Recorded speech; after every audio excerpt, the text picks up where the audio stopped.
అంటే గ్రూప్ 2 ఇంకా మీకు ఆర్డర్ కాపీ ఇవ్వక ముందే కూడా మీరు గ్రూప్ 3 కూడా వెబ్ ఆప్షన్ పెట్టలేదు. ఇది నిజం సార్. మాకు గ్రూప్ ఉంది సార్, గ్రూప్ 2 లా.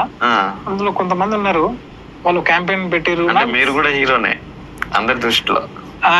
నేను హీరో ఏమో నాకు తెలియదు కానీ గ్రూప్ 3 ఆస్పెంట్ లో అంటే పాపం కొంచెం రావడానికి అవకాశం ఉన్న వాళ్ళకి మీరైతే హీరోనే. నేను కాదు సార్, మా దగ్గర 300 to 400 మెంబర్స్ ఉన్నామంట. గ్రూప్ 2 సెలెక్ట్ అయ్యి గ్రూప్ 3 కూడా సెలెక్ట్ అయిన వాళ్ళు 1:1 లో వాళ్ళందరూ హీరోలే. సూపర్. 300 కుటుంబాలు, 300 మంది తీసుకునే ఆ సాక్రిఫైస్ రేపు 300 కుటుంబాలు బాగుపడతాయి సార్. దీపాలు వెలిగిస్తాయి. ఆల్రెడీ మనకు ఉన్నాయి.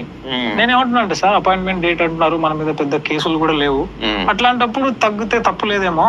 సరే, అందరం చిన్నప్పటి నుంచి చిన్న దగ్గర నుంచి వచ్చినాం. ఇవాళ అన్ఎంప్లాయ్ ఉన్న క్యాండిడేట్ ఇట్లా సాక్రిఫైస్ చేస్తే మళ్ళీ వాళ్ళ లైఫ్ అది కూడా ఇబ్బంది అనుకుంటే ఏం లేదు. ఉన్నాము అండ్ మన చేతిలో గ్రూప్ 2 ఒకటి ఉంది. ఇంత దూరం వచ్చాము. గ్రూప్ 3ని మనం వెబ్ ఆప్షన్ పెట్టకపోతే మనకు పెద్ద డ్యామేజ్ ఏం జరుగుతా అనిపించలేదు సార్ నాకు. నేనైతే వెబ్ ఆప్షన్స్ పెట్టలే.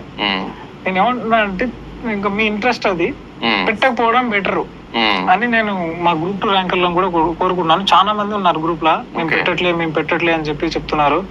ఇంకా అందరూ ఎందుకంటే వాళ్ళు ర్యాంకర్లు కాబట్టి మాట అంటున్నారు. ర్యాంకర్లు ఎందుకు అవుతారంటే సార్, వాళ్ళకి అవతల వాళ్ళ సఫరింగ్ తెలుస్తుంది. అవును సార్. అండ్ ఆ ప్రిపరేషన్ అనేది కేవలం జాబ్ కోసం కదా సార్. సొసైటీ మనం బతుకు మొత్తం నేర్చుకుంటాం సార్. హాస్టల్ అలా డిఫరెంట్ డిస్ట్రిక్ట్స్ నుంచి